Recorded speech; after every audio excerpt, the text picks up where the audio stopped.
તો પંચમહાલમાં શહેરા તાલુકાની સામાન્ય અને પેટા ચૂંટણી મળીને 42 ગ્રામ પંચાયતની ચૂંટણીમાં તારીખ 2 જૂનથી 9 જૂન સુધીમાં કુલ સરપંચ પદ માટેના 132 અને સભ્યપદ માટેના 199 ફોર્મ ભરાયા હોવાના સાથે અમુક ગ્રામ પંચાયતોમાં ઉમેદવારોનો રાફડો ફાટ્યો હતો।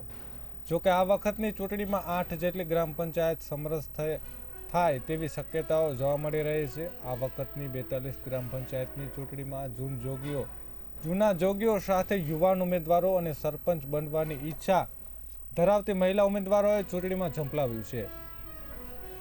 એક વર્ષ ઉપરાંતથી વહીવટદાર શાસનથી ચાલતી ગ્રામ પંચાયતની ચૂંટણીમાં 31 ગ્રામ પંચાયતમાં સરપંચમાં 121 અને સભ્યમાં 496, જ્યારે 11 પેટા ચૂંટણીમાં 11 સરપંચ પદમાં અને સભ્યપદમાં 3 ઉમેદવારો ફોર્મ ભરવામાં આવ્યા હતા। જ્યારે 42 ગ્રામ પંચાયતોની 22 જૂનના રોજ યોજાનારી ચૂંટણીમાં કુલ સરપંચ માટે 132 તેમજ સભ્ય માટે 499 નામાંકન પત્રો ભરાયા હોવાના સામે આવ્યા છે।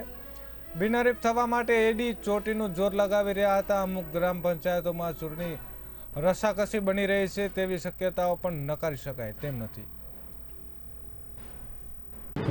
અત્રેના શહેરા તાલુકામાં તારીખ 22/6/2025ના રોજ ગ્રામ પંચાયતની સામાન્ય ચૂંટણી તથા પેટા ચૂંટણી યોજાનાર છે, જેમાં 31 ગ્રામ પંચાયતની સામાન્ય ચૂંટણી યોજાવાની છે, 11 ગ્રામ પંચાયતની પેટા ચૂંટણી યોજાવાની છે।